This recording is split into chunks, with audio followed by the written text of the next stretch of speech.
Preste atenção numa importante questão. O que ensinar na escola de hoje? Olha, que essa é uma questão importante, não há dúvida. É claro que é importante, em qualquer momento e lugar, saber o que devemos ensinar nas escolas.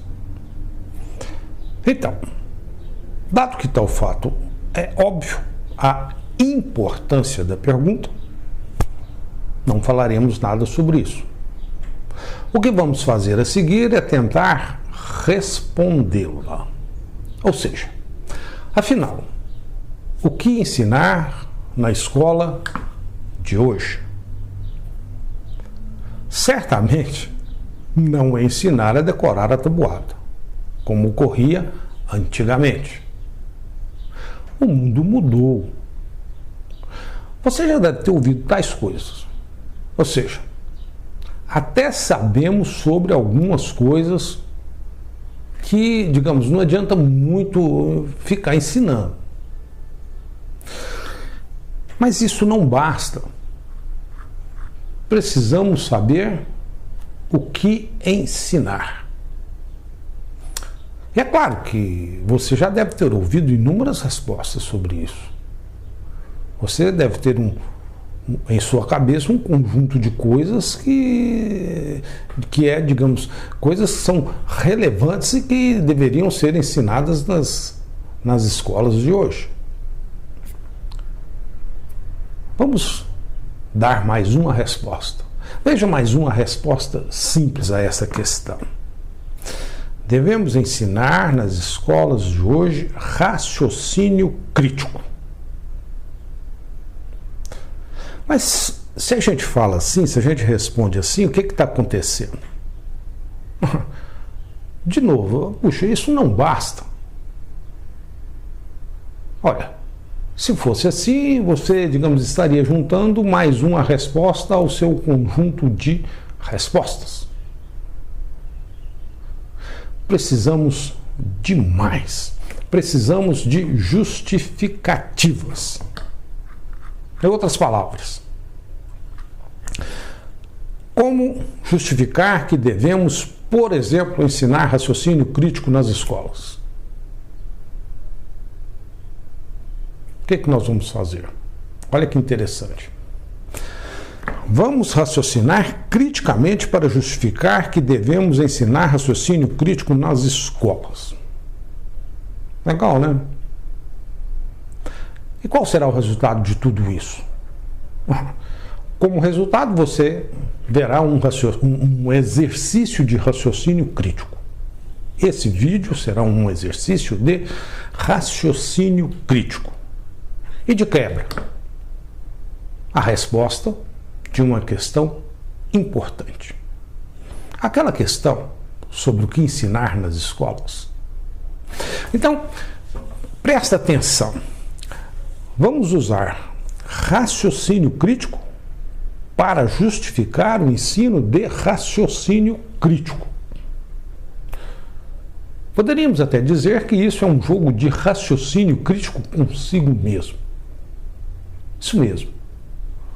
Um auto-raciocínio crítico, né? Interessante. Mas então vamos lá. Vamos começar. E como sempre, para raciocinar criticamente, temos o primeiro passo. E qual é esse primeiro passo? Definir premissas. Definir as ferramentas e premissas que vamos usar no nosso raciocínio. Vai aprendendo. É sempre assim. Começamos pelas premissas fundamentais, as nossas ferramentas. E nesse caso, vamos usar como premissas na nossa análise, no nosso raciocínio crítico, pelo menos três premissas ou três ferramentas. Primeira delas, a noção de semântica, sintaxe. A segunda, a noção de causa, efeito. E a terceira ferramenta, a ideia de sociedade líquida. Essas noções são importantes conceitos estudados em várias áreas do conhecimento. Por exemplo, sintaxe e semântica são fundamentais na lógica e no raciocínio crítico. E é também estudado, por exemplo, na gramática, na literatura, nas línguas, né? Da mesma forma, essa outra noção importante para o raciocínio e que vamos usar é a noção, a relação de causa e efeito. Puxa, causa e efeito. A gente sempre está usando essa noção no nosso dia a dia, né? O que é a causa para um certo efeito? Isso é permanente em todos os raciocínios que fazemos. Quase todos, digamos, né? Preste atenção também num fato importante. Olha só. Raciocinar criticamente demanda estabelecer relações de causa e efeito. Tá certo? Aqui no nosso contexto isso é fundamental. Por isso vamos usar, evidentemente, essa ferramenta. Além disso, usamos também uma outra premissa. Usamos a ideia filosófica de sociedade líquida. Essa é uma ideia muito atual, muito importante, proposta pelo filósofo Zygmunt Bauman. Vale a pena estudar sobre isso. E vamos falar um pouco sobre essa coisa, sobre isso, sociedade líquida. Mas, por enquanto, não se preocupe muito com tais conceitos. É claro que, puxa, o que são tais coisas? Ao longo da nossa conversa, vamos falar sobre essas coisas e como elas serão usadas para responder à nossa questão. O que ensinar na escola de hoje? Então, para começar, primeiro observe que estamos questionando algo a respeito da escola de hoje. Não estamos falando da escola de antigamente. E também, não estamos falando de alguma escola nos confins da África, do Oriente Médio, assim por diante. Nessa questão, está implícito que estamos considerando escolas no Brasil, aqui no nosso contexto. Então, para saber o que ensinar nas escolas do Brasil atualmente, o primeiro passo é entender um pouco da sociedade que estamos vivendo aqui no Brasil agora. Afinal de contas, o que caracteriza a nossa sociedade atual? Como é o mundo no Brasil de hoje? Para entender melhor isso, vamos considerar 3 figuras. E vamos sempre raciocinar em termos dessas figuras. Isso vai nos ajudar muito. Quais são as 3 figuras? Um tijolo, uma torneira saindo água num copo e um lago. Esse lago é um lago gelado, com a fina camada de gelo sobre ele, e nesse lago há uma névoa espessa, e por causa dessa névoa espessa, não é possível ver longe, só é possível ver de perto. Vamos usar essas 3 figuras para tentar entender como é a nossa sociedade de hoje. Então, são figuras, digamos, metafóricas, metáforas a respeito de sociedades. Então, primeiro passo, para entender um pouco como é a nossa sociedade de hoje, vamos olhar para o passado. Afinal de contas, como é que era antigamente?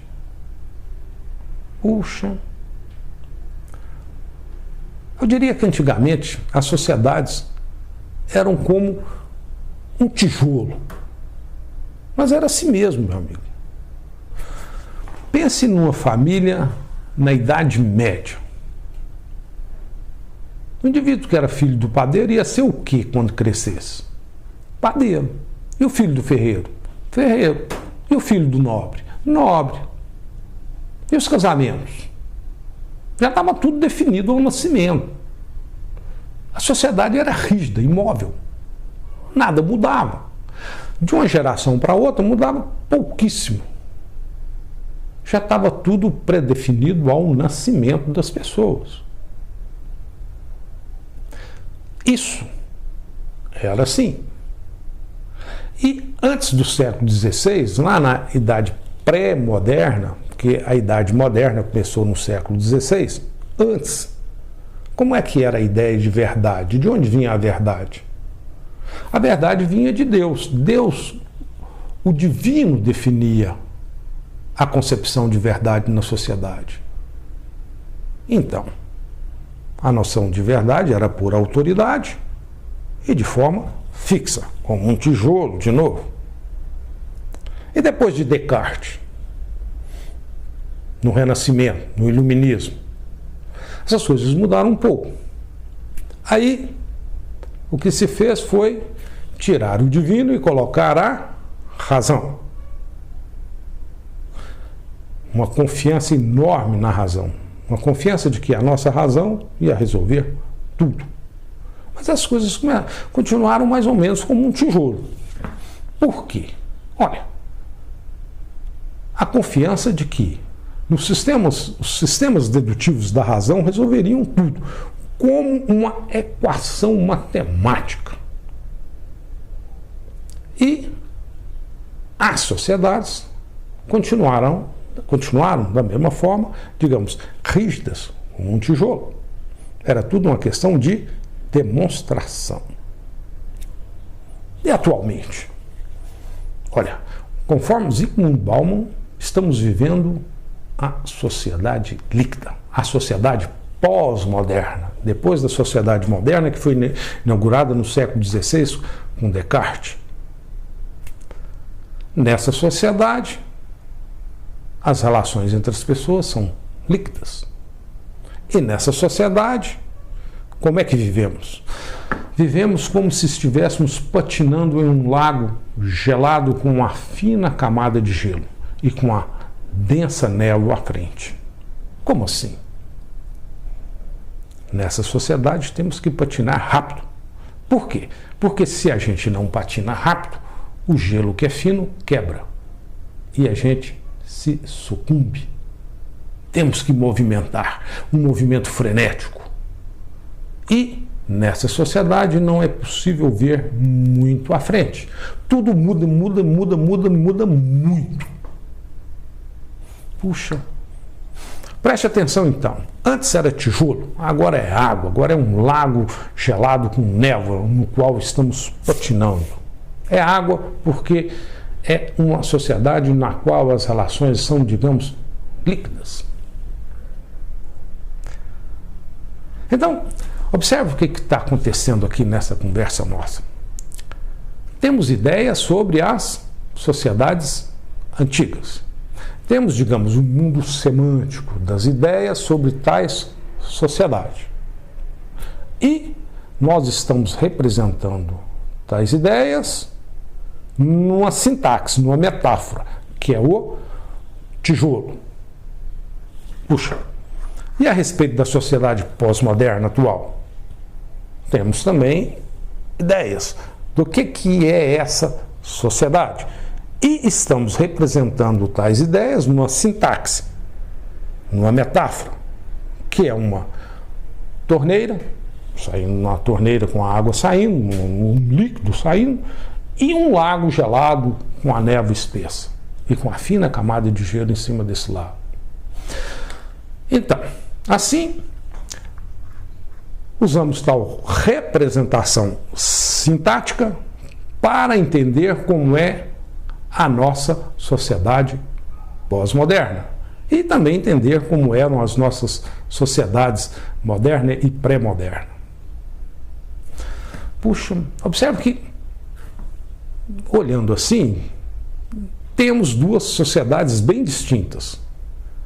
De um lado a moderna, de outro lado a pós-moderna. E é importante saber diferenciá-las. Porque, ao diferenciá-las, vamos entender mais o que é a sociedade atual.